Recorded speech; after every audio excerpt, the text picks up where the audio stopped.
Calçados Wirth, Vila Rica Imóveis, Capesberg, Instituto Ivoti apresentam Unser Familien.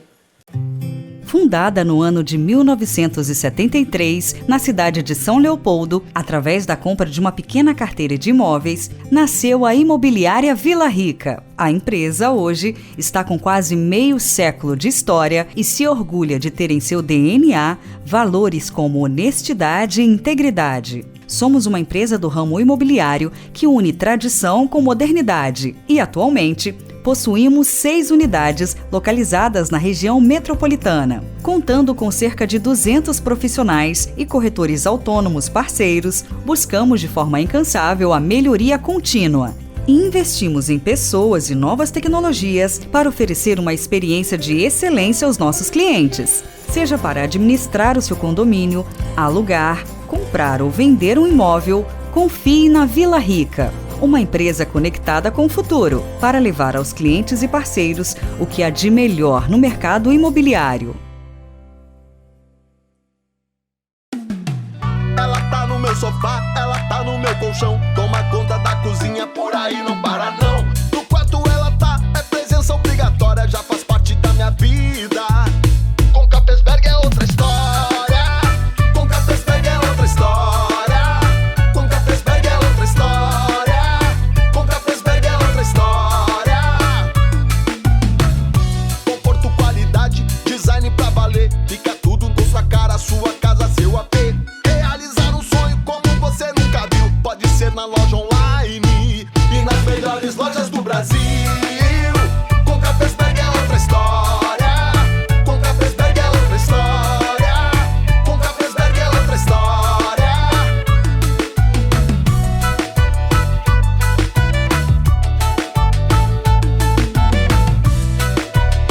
Com Capesberg é outra história. Com Capesberg é outra história. Com Capesberg é outra história.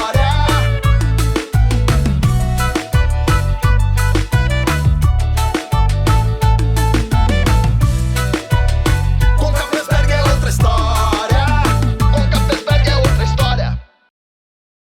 Um passo em direção ao novo, com a segurança de todo o caminho já percorrido. Mais de 100 anos de história, de Ivoti, na região metropolitana de Porto Alegre, para um mundo inteiro de possibilidades. No Instituto Ivoti, a formação dos estudantes vai da educação infantil até os cursos de graduação e pós-graduação. Um passo em direção ao novo, um passo em direção a novos horizontes. Olá pessoal, vocês devem estar se perguntando o que o Werner faz no Unser Familien. Cadê o Felipe? Onde está o Felipe? Tudo bem, não se preocupem, o Felipe está bem, está tudo bem com ele. Ele é candidato a deputado estadual. E como a legislação brasileira impede que candidatos apareçam e tenham programas de televisão, o Felipe está impedido de continuar com o Unser Familien. Quem vai continuar nos próximos 3 meses sou eu. Fui convidado para substituí-lo durante esse período. Eu sou um interino e faço com muita satisfação, tanto como descendente de alemães, como historiador e como um homem de televisão que eu sou. Então, nos próximos 3 meses, estaremos juntos no Unser Familien.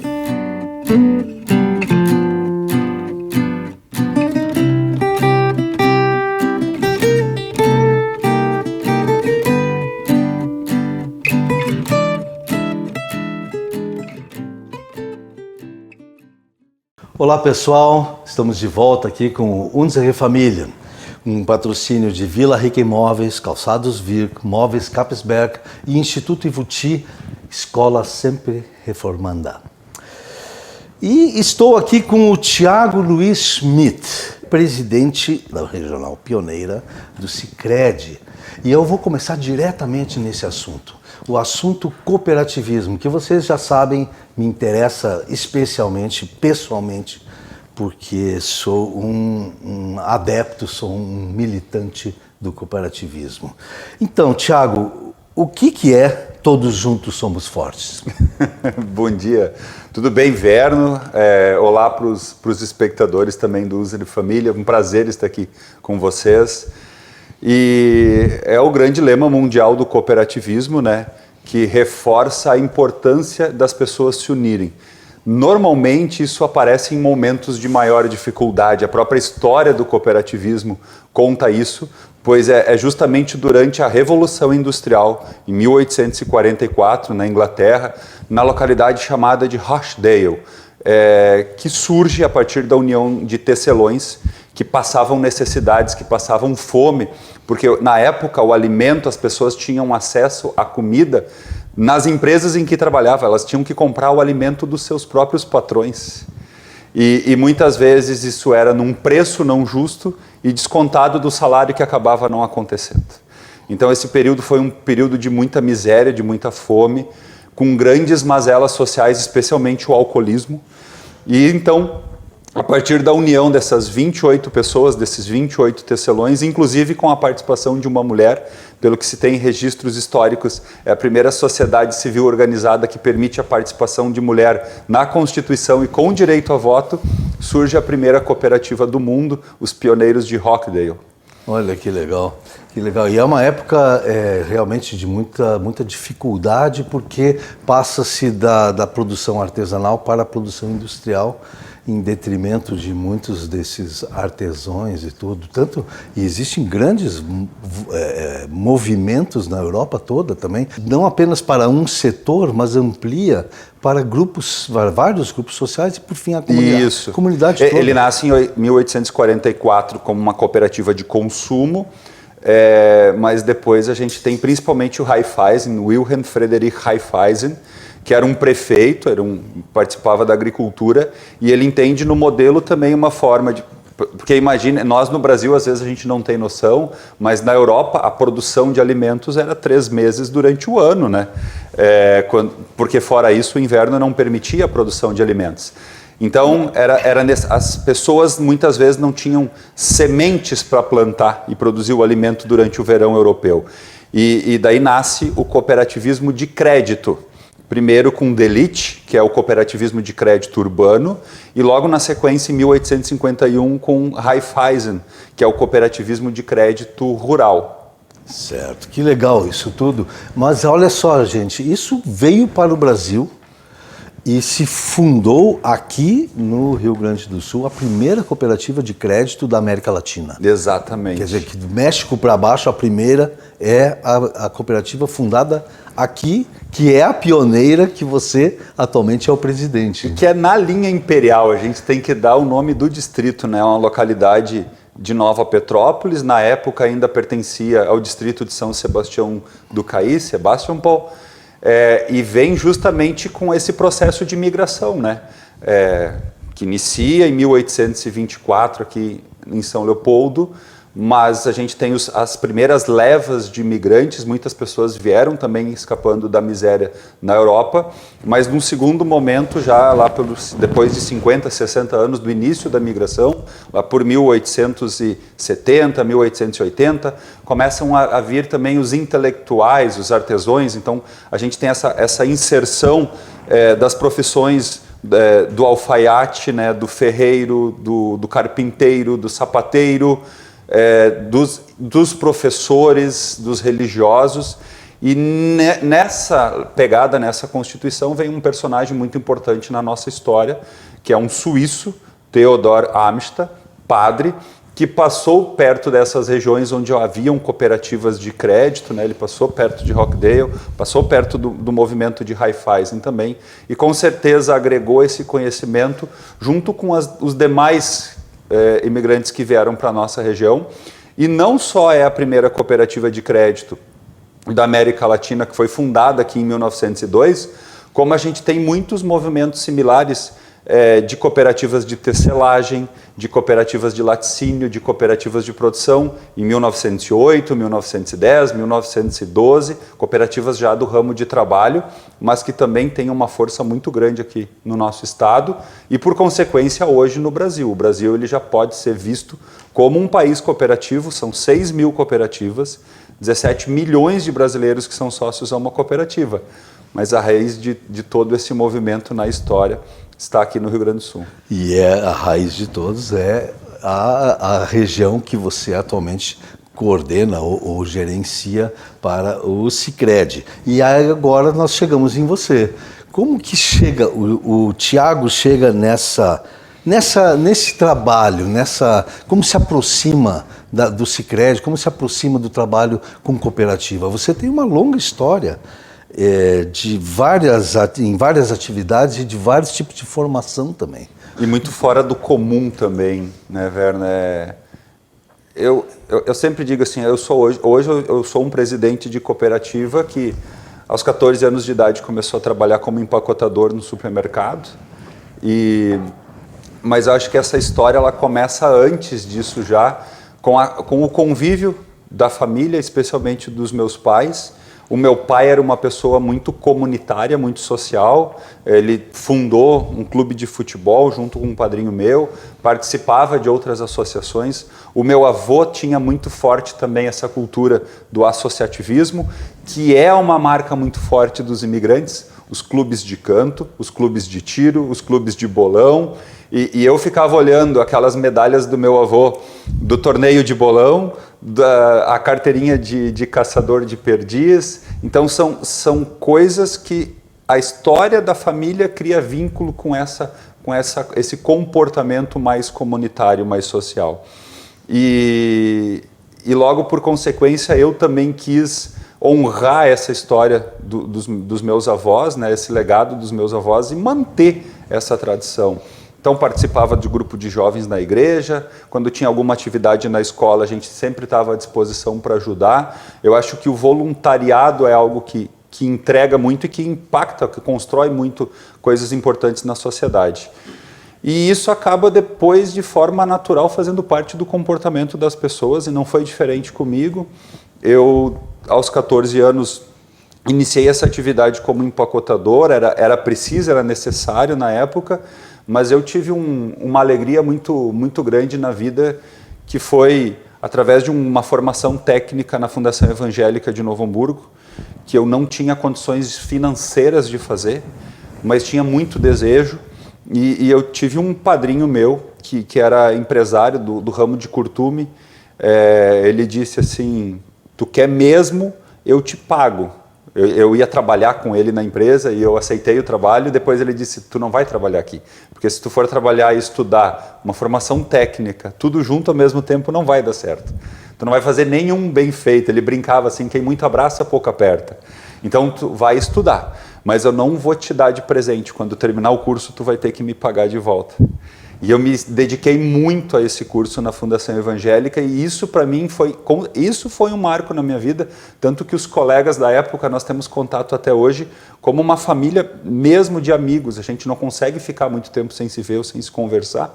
Todos já com filhos, alguns com os filhos grandes, então isso é algo que permaneceu na vida de todos. Os amigos, colegas da Fundação. De 25 anos atrás, lá da Fundação Evangélica. E todos depois seguiram carreira. Nas férias eu trabalhava também numa livraria, na Livraria Sulina, aqui no shopping de Novo Hamburgo, que tinha a sua matriz lá na Borges de Medeiros, em Porto Alegre. Muitas vezes eu pegava o ônibus como atividade da livraria, de pegar livros daqui e levar para lá, ou de buscar estoque lá das encomendas dos clientes aqui de Novo Hamburgo. E isso tudo são aprendizagens, são coisas importantes na vida da gente, mas sempre fazendo parte de grupos sociais.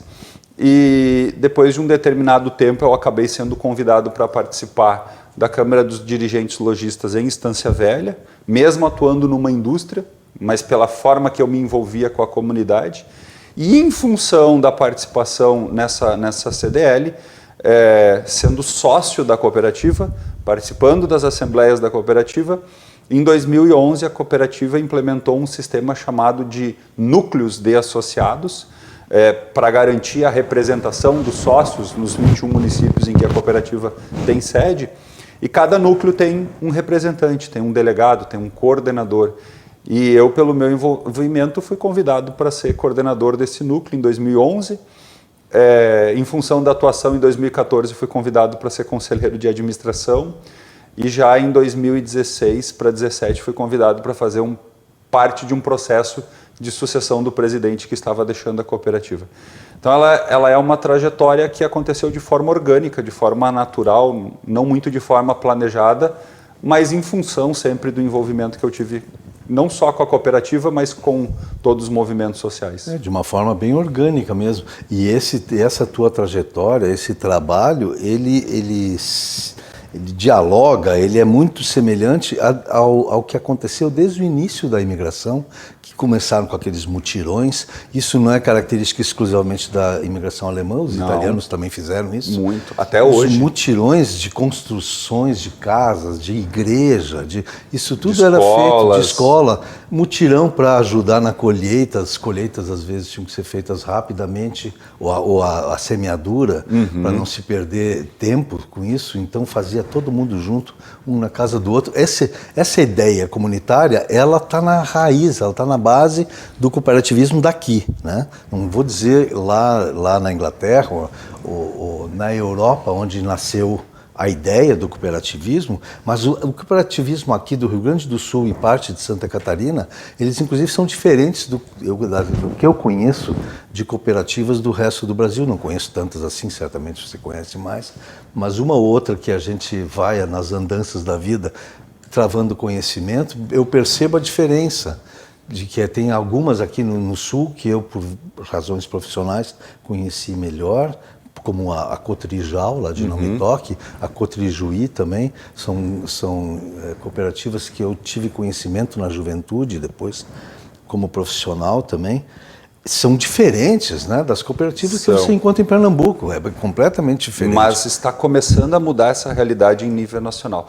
Muito pelas questões tecnológicas, eu acho que os brasileiros de diversas regiões estão conseguindo conviver, e também por dois fatos importantes. Em 2010, Nova Petrópolis é reconhecida por força de lei nacional como capital nacional do cooperativismo, e isso desperta um interesse muito grande de outras regiões do Brasil de virem conhecer não só Nova Petrópolis, mas todo o cooperativismo gaúcho. Tem um número que comprova isso. Hoje nós temos no Brasil 13 milhões de brasileiros sócios a uma cooperativa do ramo crédito, por exemplo. Só 2,5 milhões são no Rio Grande do Sul. Eu faço a brincadeira que a cada 6 brasileiros que são sócios de uma cooperativa de crédito, 1 está no Rio Grande do Sul, e os outros 4 ou 5 são gaúchos ou descendentes que migraram para Santa Catarina, Paraná, sim, Mato Grosso do Sul, Mato Grosso e Rondônia, que são os estados mais cooperativos e que tem essa migração gaúcha também.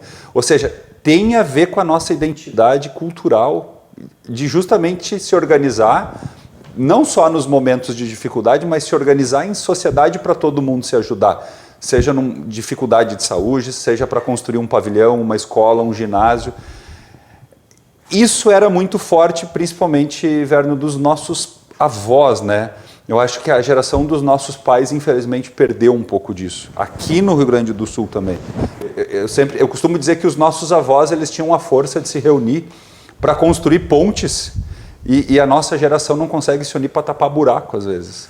A gente reclama que falta tudo, mas tudo que nós temos hoje foi construído na geração dos nossos avós e bisavós. Se a gente for olhar hoje, toda a infraestrutura social, comunitária, os hospitais, as escolas, as pontes, os viadutos, as estradas, não existem obras recentes da nossa geração.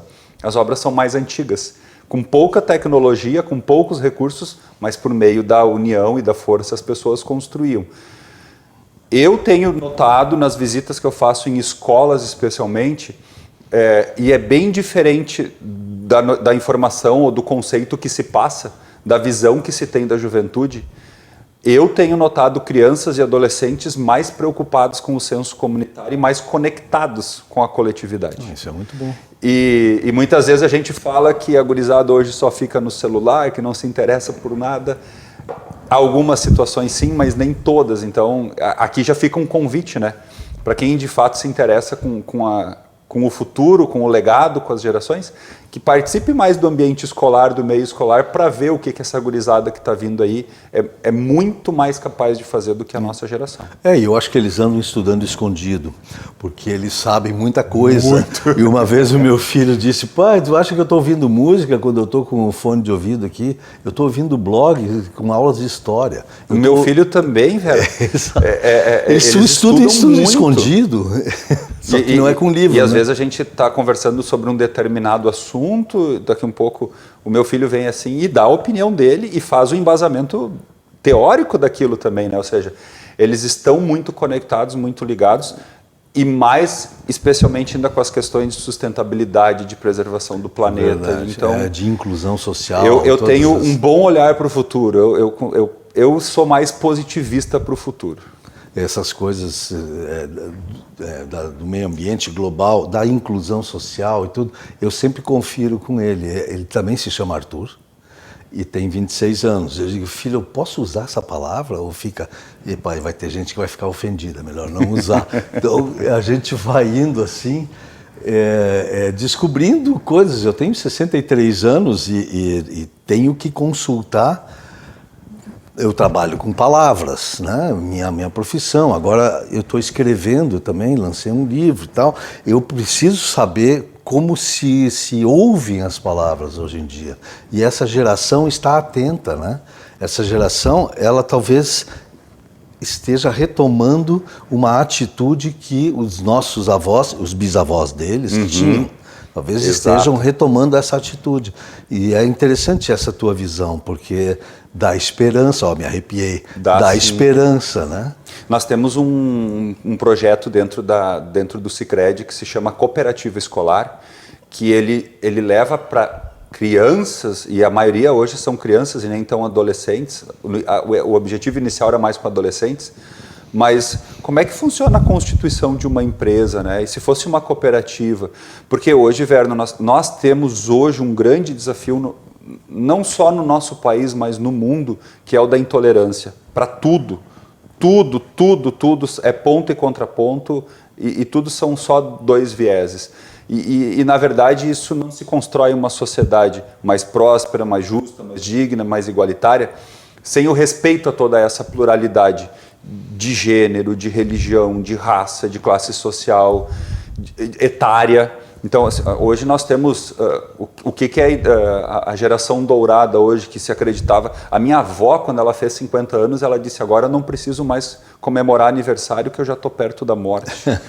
E hoje, com 50 anos, a gente está fazendo planos, muitos planos, né?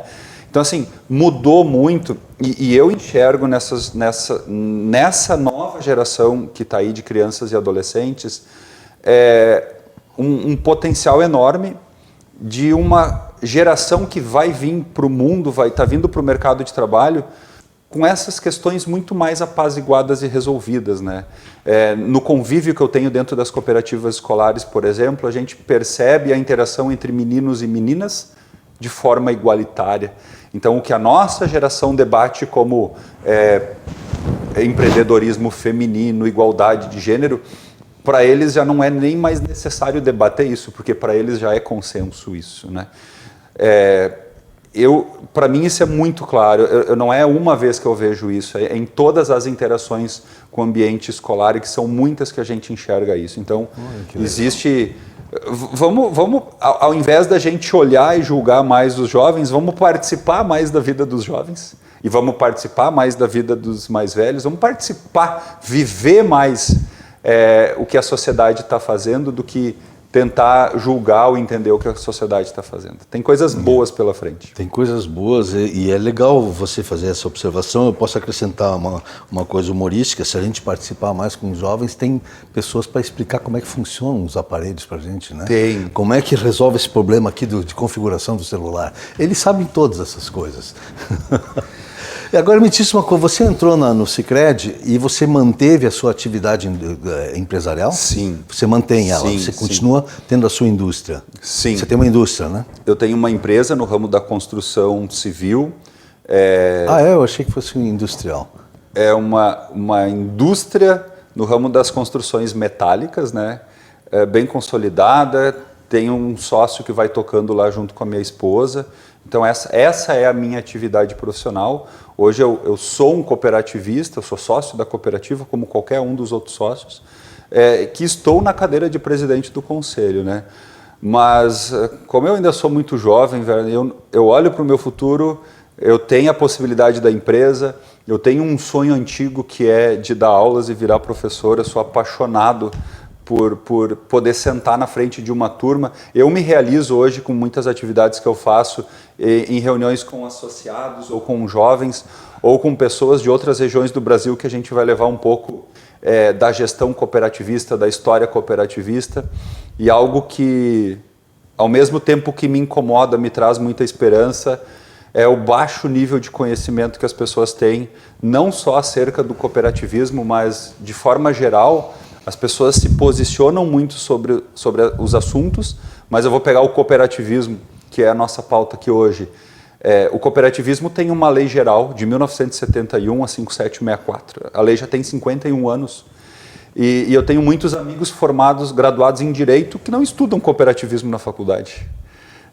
Eu sou graduado em Administração de Empresas. O cooperativismo ele tem um modelo de gestão completamente distinto de qualquer outro tipo de empresa. E a gente passa pela graduação, estuda Henry Ford, Fayol, estuda todas as tendências de mercado, todas as questões de perspectiva, e não estuda o cooperativismo. Ele tem impacto econômico e social grande no mundo. Hoje no Brasil, os 1000 municípios com melhor IDH, todos têm uma cooperativa. Os 1000 municípios de pior IDH no Brasil não têm uma cooperativa. E a gente passa por uma faculdade de economia ou sociologia e não estuda o cooperativismo. Sabe? Então, existe esse desafio muito grande de levar o verdadeiro conhecimento do que é o cooperativismo, a história do cooperativismo, os princípios do cooperativismo, o direito cooperativo, de forma mais plural e mais aberta para a sociedade compreender o que é o cooperativismo e os impactos positivos que ele pode trazer para a sociedade onde ele está presente. As cooperativas são clientes do Sicredi? Também é possível nós termos cooperativas associadas, né? Em cooperativas do Temos algumas associadas, mas isso... Temos cooperativas mas não é um padrão. Na verdade, o que acontece? Ninguém é cliente de uma cooperativa, né? Todo mundo é associado de uma cooperativa, é cooperado, né? Uma cooperativa de crédito, ela não tem clientes como um banco tem clientes. Uma cooperativa de crédito tem todos os produtos e serviços financeiros de um banco, mas daí a gente vem para a etimologia da palavra, né? Cooperar, trabalhar em conjunto, e o cooperativismo é uma forma de trabalhar em conjunto com princípios e valores. A gente tem que cuidar com a palavra cooperação. Eu tenho um professor de cooperativismo que ele brinca sempre, o crime organizado coopera entre si. E é verdade, né? O cooperar é trabalhar em conjunto. Quando a gente trabalha em conjunto com princípios e valores, aí nós temos uma doutrina que é a doutrina cooperativista. E que nada mais é do que pessoas que se unem para atender desejos e necessidades em comum. O grande segredo do cooperativismo é nessa necessidade em comum. E nós temos tudo isso, todos esses produtos e serviços financeiros no Sicredi que um banco teria, só que ao invés de ser cliente, tu é um associado.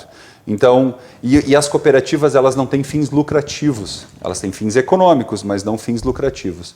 Então, tudo que ela cobra durante o ano dos associados é para subsidiar a operação, é para financiar a operação da cooperativa. E ao final do exercício, todo excedente, ele se transforma em reservas, que é patrimônio para a cooperativa continuar crescendo, em ações sociais, porque o cooperativismo ele prega justamente o equilíbrio entre econômico e social, e o restante ainda é distribuído entre os associados como se fosse uma participação nos resultados, mas na verdade é uma distribuição, perante a lei a gente chama de distribuição de sobras. Como se fossem ações, né? Como se fossem ações. Olha, infelizmente o nosso tempo já estourou. Você é realmente talhado para ser professor. A gente é uma aula muito fantástica. Nós voltaremos de novo com o Thiago, certamente, porque tem muito para falar ainda sobre o Thiago, sobre essa relação que existe hoje em dia da atividade das cooperativas com o nosso início da história das imigrações aqui no Rio Grande do Sul e aqueles mutirões que eu já me referi, mas isso vai ficar para a próxima, tá bom? Muito obrigado, Thiago, foi um grande prazer, eu aprendi um monte aqui e eu espero todos vocês no próximo Unsere Familien. Até lá!